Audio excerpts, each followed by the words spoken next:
Thank you, viewers, for staying with us. And of course, you are viewing GMT Good Morning Tobago. And my three ladies, my three beautiful ladies all in a row are here and waiting to share some pertinent information. This morning, we're talking about staying safe and substance-free this carnival. And we are going to meet some of the members of the Tobago Drug Steering Committee.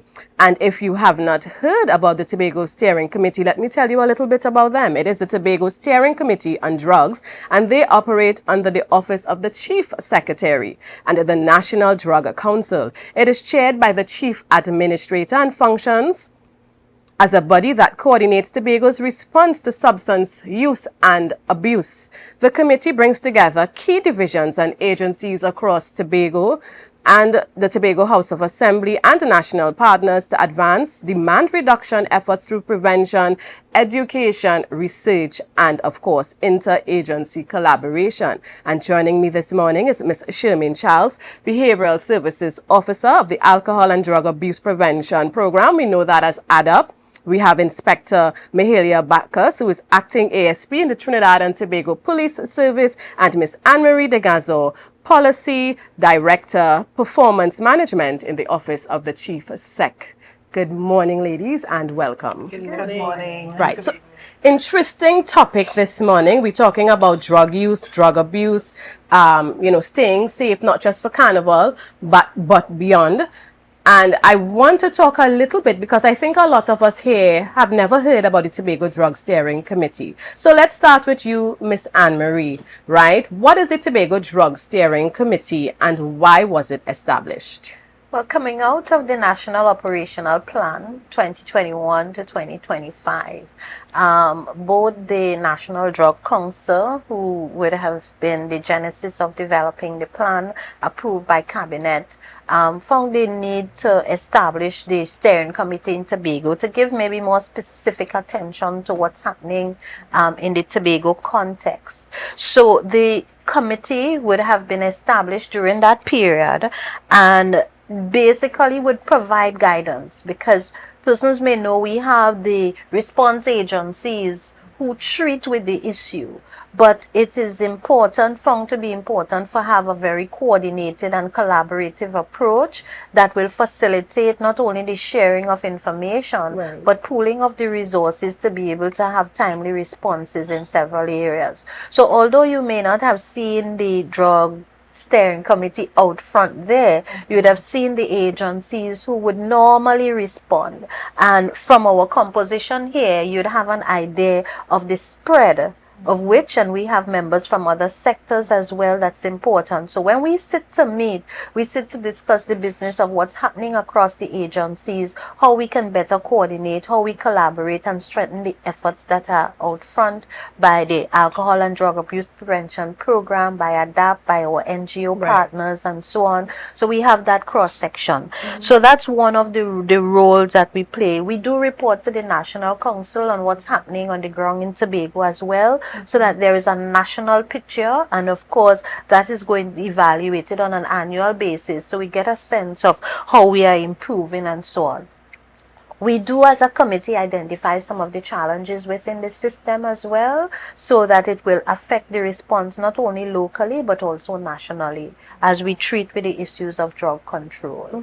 And so therein, I think, is a nutshell of what we do as a committee. However, with the changing trends that we are seeing now, and we'll talk about that, I'm sure, a little later on, but with those changing trends, you may see the committee assuming a more active role in stepping forward to address some of the critical challenges and control within the system. And these are some of the things we would want to talk about. You mentioned the committee being formed around 2021 there. Well, little after that, right, the council, the operational plan was 2021 to 2025. I think, if my memory serves me right, we all got appointed somewhere between 22-23 to allow for the work in Tobago to commence. Right. And how long does what's the length of the term for a member on this committee? Our term of office, I don't think we had an expiration date. Okay. I don't think Because we I'm just had. thinking of the continuity You know, of the work. I think we would love for it to expire because it means if it expires, then we would have arrested the concerns that we have locally and nationally, and we no longer have a problem with drug use and issues. So I think we would all be happy for that. But I don't recall that we have an expiration term, so that the work continues. Because when this operational plan expired this year, certainly works are already on the ground to extend the plan and understand the situational context that we are now operating in. And of course, let me bring Inspector Bacchus in the conversation, because we're in high carnival season on this beautiful island. And with that approaching, what are some of the main risks the committee is concerned about, and what advice would you give? Right, so good morning, Tobago, and good morning. Well, as Annmarie stated, what our main functions are, and as we recognize the need for the different bodies that are involved in this, and that's where the police also is concerned, because you're talking about drugs, and we're looking at Carnival, right, which is a time of national pride for everyone, and we are all spreading joy and we are happy, but it also involves a lot of risk. Right, and during this time, we often see issues where people are drinking and are expressing a lot of risky behaviors, which is of concern to us. So the Drug Steering Committee, through our demand reduction work, we are urging everyone to celebrate responsibly, right? To look at pacing yourself and to stay hydrated and look out for your friends and so forth. You know, very often we have situations where we have young persons engaging on the use of alcohol, and they are supported by adults. So we have to be responsible, and we have to be able to look out for each other. So from the TTPS perspective, we will have officers about for the carnival, you know, full numbers and full presence, and we are going to ensure that persons are safe, right, and practices and behaviors like this are not carried out. So we are saying as our mantra, you know, you see something, please say something, because safety for us is everyone's priority and everyone's business. But you know, that's something we always hear coming out of the TTPS. You know, you see something, say something. How do we get the community to realize how important that act is? You know, we have to realize the importance of it, because at some point, any one of us can be impacted by crime. True. Right? So that's the reason why we have to look out for each other and bring back the old adage of being a neighbor's keeper. It doesn't have to be your child, but you can tell sometimes when a child is not of age and might be participating in carnival. You may not have to approach them yourself, but you can see an officer and say, officer, I'm seeing this child. I know he goes to this school, and I'm seeing him with a bottle of Caribou Stag or so in his hands, and ask them to engage the child from there. So we have to be, that's what we're talking about. You see something, you know, go ahead and say something. Right. And of course, parents, you know, we are always quick to defend our children. If somebody comes with a concern about your child, listen, don't be so quick to say, not my child. You know, we love to take that approach. Listen, pay attention, because many times our children are doing things that we have no clue about. And when we find out, it's often too late. So let's be very proactive, have a listening ear, and not be so quick to run to the defense of the child. Do your investigation, right? And assist in helping your child make better choices. I must ask you as well, when you're looking at the risk that, or behaviors, and maybe Shermin, you can also maybe chime in, is there a trend to say you see the males taking more risk in terms of taking drugs or using drugs as opposed to women, or is it just all, you know, anecdotal, just observation? What? Yeah, you can go ahead and microphone. All right. So, but from my standpoint, I don't have any empirical data to support that that question. Yeah. But when we interact with persons, normally there are a lot more male drug users than female. But the reality is that there are people that may not be documented as a drug user, Right. that may be using it and we do not know. Right. So I could only speak from the law enforcement point of view in terms of arrests or persons who may need that support. Right. That most of the times we see more males Right. than females. It's more visible. Yes, Yeah. in that aspect, yes. Shermin. And I just want to chime in there. We don't have much data, and that is something that the steering committee is working on and actually doing research. So when we speak, we actually have data to back up. But from interaction within the communities and within the school space, what we are seeing, particularly with our adolescents, is that the drug use is still there, but they're changing the way that they're using. Right. So, for example, normally with marijuana, you would see them smoking, they will roll a joint and they would smoke. Now they're getting involved in the edibles, where they're putting it in the cake and Yes. the gummies and the cookies. And that's what mostly our young ladies are using. Instead of actually smoking, Right. they will take the edibles. Yes. And then we also have them now getting into using vapes and e-cigarettes.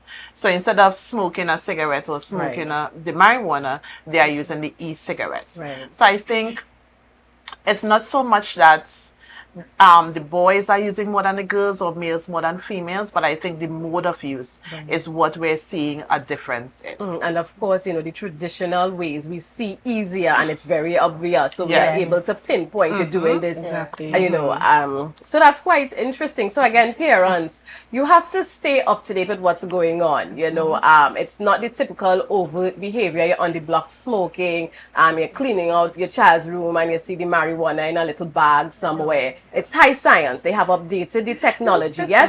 So you have to keep up to date and don't take things for granted. Your teenager is going to someone else's house. Find out whose house, who are the parents, you know, what's the activity going on. I know a lot of parents too are having birthday parties and limes for their teenagers at villas and who come in. Do you know who's on the guest list? Are you going to be there chaperoning your teenager? Make sure and ask the right questions, and if you have to be there, else you're not going. Simple as that. They don't like it, but you are the parent and you love your child, so you need to put safety measures in place. And Shermin, I just want to keep you going because I know there's a Face Up program. Yes. And that campaign, if it's not launched, it's soon to be launched. Tell us more about the Face Up campaign. So the Face Up campaign is a universal prevention campaign targeting all our secondary schools in Tobago. So what we're looking at is having the students face up to the facts today. Facts about substance use and how it affects them, and then face up for their future tomorrow. So what we're looking at is educating, so letting them be aware of the issues surrounding substance use. We also want to look at prevention, which means giving them the skills that they need to resist substance use. We are also looking at engagement. We want them to get involved in drug prevention initiatives, not just within their school, but also within their homes, within their communities. And lastly, we want to ensure that there is that support where we involve all our stakeholders within our schools and also our parents at home to drive through that drug prevention message. So we have our Face Up Facts, which is where we give them the education, or Face Up Choices, that is where we educate them we equip them with the life skills, or Face Up Alternatives, where we introduce them to alternatives to substance use. And we want to look at different alternatives, not just the football or the cricket or the arts or the drama, but we want to look at what other extracurricular activities we can include in the school curriculum to get them involved and get them engaged. And lastly, we want to have Face Up Voices, where the entire school gets involved in drug prevention initiatives. It might be, you know, painting a mural, having a drug-free space, but ensuring that the entire school population is involved in drug prevention by making sure their school is a drug-free space. So we actually wanted to launch that initiative this term, and we wanted to run for the entire school year. So our first initiative will be our Face Up Facts initiatives, where we will be collaborating with the Tobago Performing Arts Company, that's TPAC, and we are going to each secondary school and engage them, giving them the facts about what substances can do, not just to them physically, but socially, and most importantly, how it can negatively affect their future as well. So we've had past drug prevention campaigns throughout Trinidad and Tobago. What makes Face Up different? What's the hope in terms of getting your goals accomplished and not just seeing it for the school term, but seeing the impact down the road? So I think why Face Up is different is because we want it to be a long-term initiative. It's not just us going in and just educating.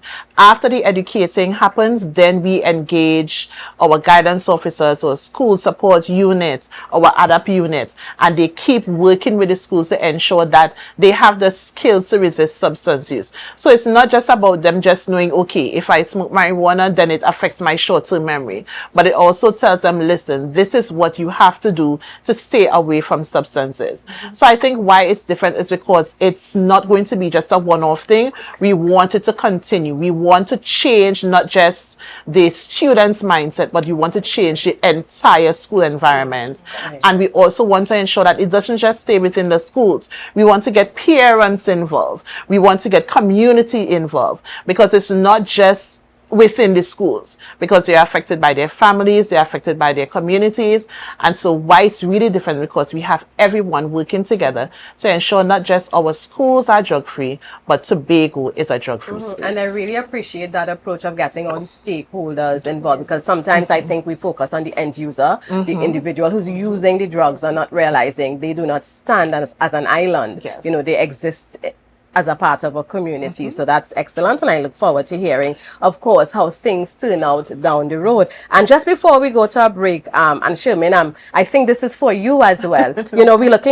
We hear substance use, we hear substance abuse, and just because we're talking about education, we're educating our viewers, and I am also learning this morning. What's the difference? It may seem obvious, but for us to understand, when we talk about, oh yeah, he's smoking weed, as opposed to really a chronic user, and then maybe crossover from use to abuse. Right. How do we define it? So we leave use and go to abuse when the use starts to have a negative effect. And even with that negative effect, you continue using. So you realize your short-term memory is having issues. You realize your liver is not as it used to be. You realize normally you're playing on the football field and you could run, and then you realize you take a few steps and then you realize your heart starts to race or you can't breathe. Right. So use is when you're now starting. You're experimenting, you're trying it out. And then abuse is when, even with those negative consequences that come with it, and sometimes it may not just be physical, sometimes your significant other who doesn't want anything to do with you, there's a breakdown in your home, you're having problems keeping a job. And even with those negative consequences, you are still using. And so that's where it starts to get into the abuse part of it. And then there's also the misuse, where you may be using prescription drug, and you're supposed to be using 2 times per day for your headache, and you realize every time I have a headache, anytime I have a little pain, I'm taking 4, I'm taking 5. Or you realize, listen, I could use Tramadol, and when I use Tramadol could give me a high. So when I'm feeling stressed, instead of going and drinking the alcohol, because that looks weird, but I could go and buy a pain medication and then I could high. And so we have persons, you're using it outside of how you're supposed to be using it. Very important information, viewers, and I hope you're taking it all in. And if you think there is someone who should be hearing this message, the great thing about the technology, you can share the live later, and they can be a part of this conversation even later on today or whenever that individual has time. So viewers, we go for a quick break. When we return, we continue dealing with this topic of, getting to know what the steering committee is about, their role and function, what is happening, and of course, how we can be a part of this vision as well. The energy fill the skies. I say it's a brand new morning. Rise up.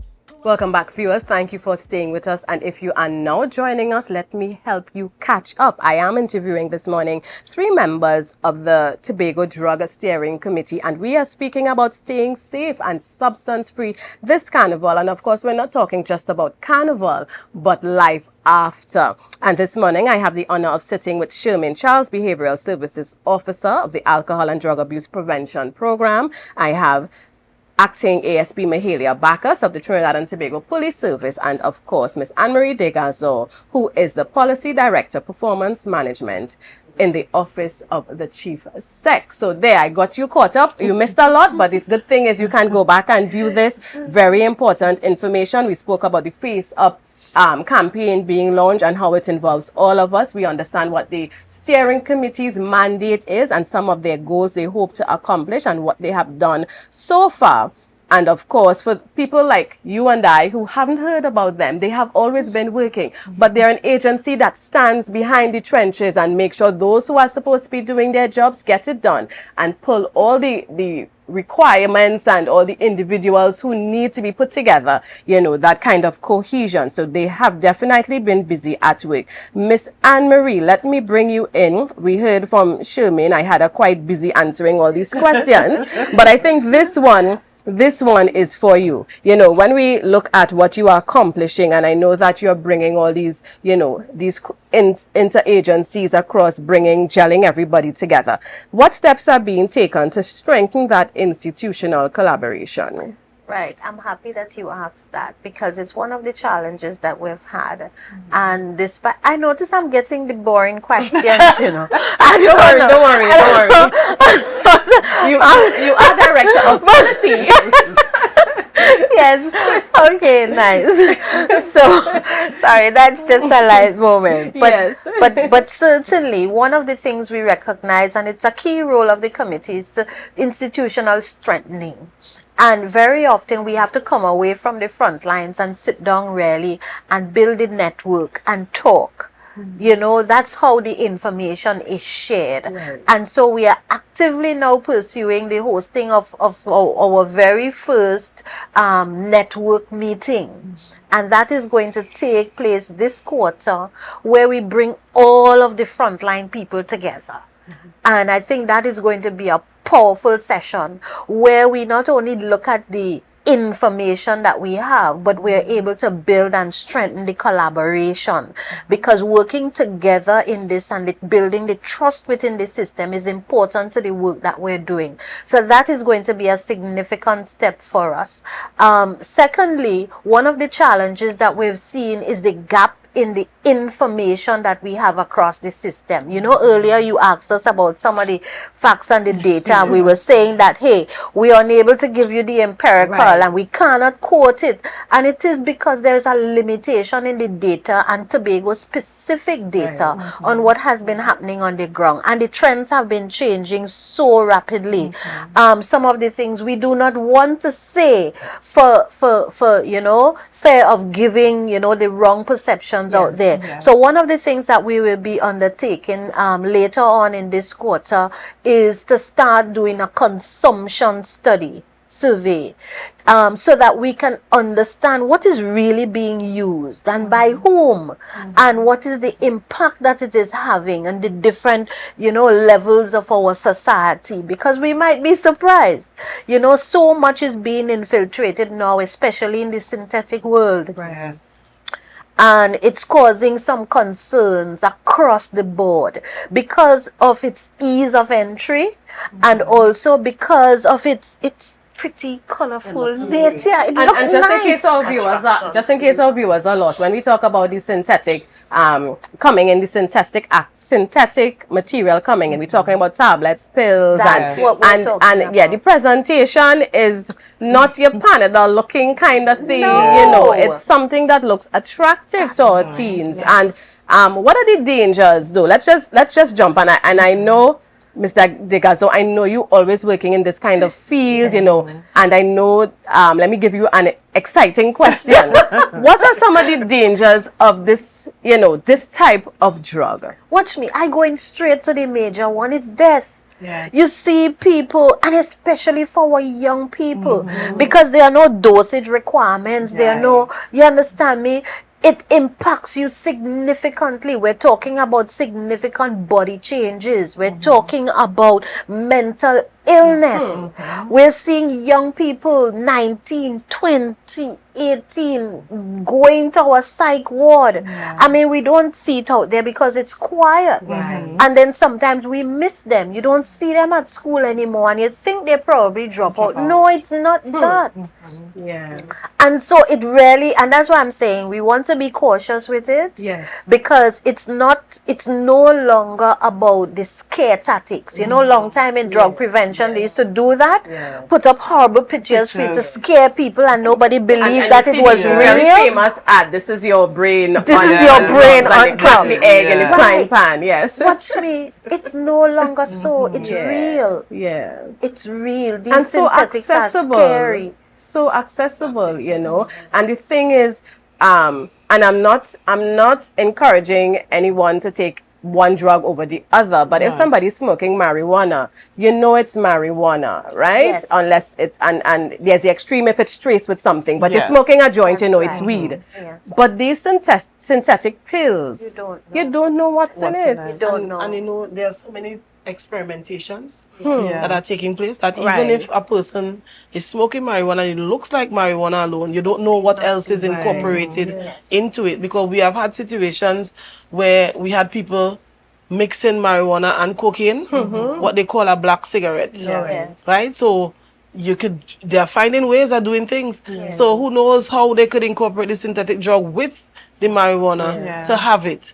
And that is the danger of it. So, you know, it's not about one over the other or Yes. knowing, but it is scary that you don't know what they may be using, even though it looks like it. And then the impact, because sometimes, you know, we may look at a friend, well, nothing happened to him, nothing happened to her, but your body is different. Yes. And the Exactly. reaction is going to be different, you know. It's a chemical. One of the things I learned my early education in drug prevention is that a drug is any chemical that changes the way your body functions or alters it. And so I am also extremely concerned about the vaping because watch me, and they're pretty, you know. Yes. Yeah. Nice containers that will attract young taste people. good The and they marketing smell good. has been stepped up so that the smell of it, Yes. it's nice and so on. But again, similar to the other drugs, we don't know what is put into these things. You know, anything and the degree and the level, and Yes. you know, you have to be mindful of that. And so the word that we want to send out is caution. Be safe. Yes. You understand me? And if you see it, say it. Yeah. You know? Yes. Say it. Too many of us, we keep quiet about the things that we should not keep quiet about before it's too late. Yeah, and then when it becomes too late, everybody has a voice. You know, everybody knew this or that when Yes. and how. But we really need to talk up and be more proactive. How does the TTPS contribute to the committee's work, and what role does a community partnership play in all of this? All right, so we play a critical role as the police in this whole committee, and fortunately, one of our pillars and objectives for our organization is community partnership. So we integrate ourselves into communities, into schools, right? So we don't only just enforce, but we try to prevent. And one of the ways of prevention is to educate, right? So we get the communities involved, the schools involved, to let them understand just what we spoke about. This is the end product, but you don't want to be at the end. If we can prevent it, let us change what is happening. So all the issues that we spoke about as parents, as neighbors, as friends, and so on, observe what your children or what your friend is doing. And you know, this, when we spread the information, people get to see, well, you might see somebody really sporting this pack of very pretty tablets, but it's not Panadol, right? It's not a what do you call it, supplement also, and then that might have you concerned, because a lot of times adults are out of the loop Right. of what children are doing. They're not informed. They are on the internet. They're seeing what's happening. People ordering stuff, bringing them in, and you don't know. So we need to be educated. And that is how we spread that information. In terms of the demand reduction, we have units within the organization. There's the community policing unit and also the special investigations unit that participate in programs like these.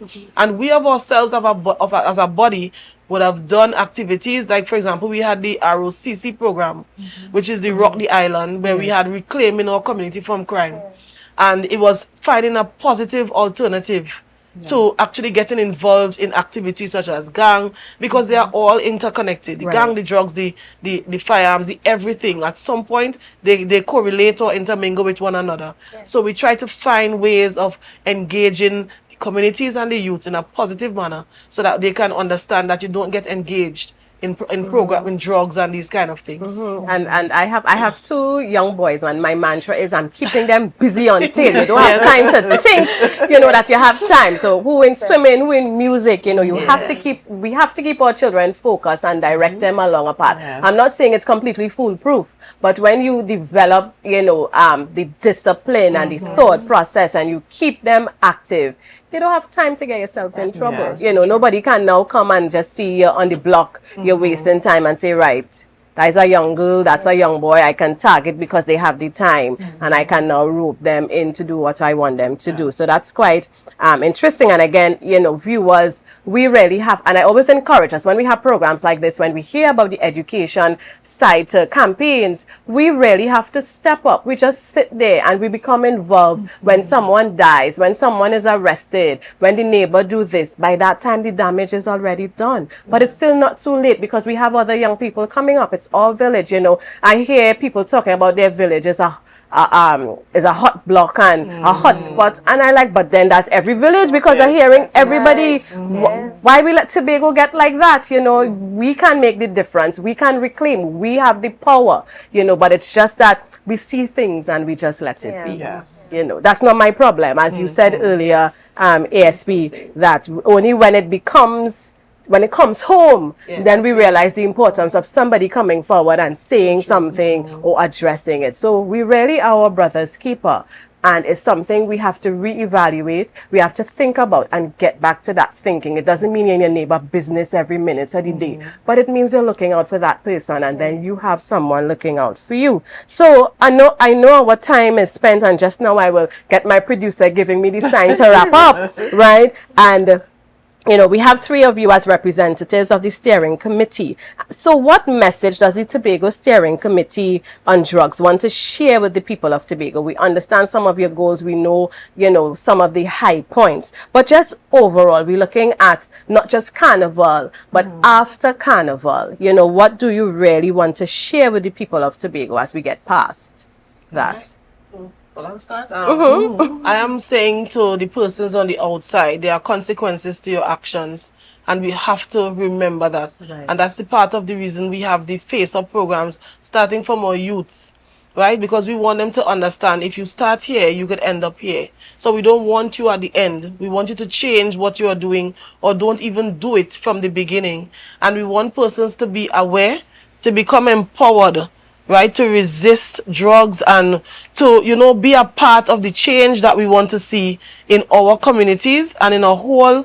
Let us make Tobago a drug-free space.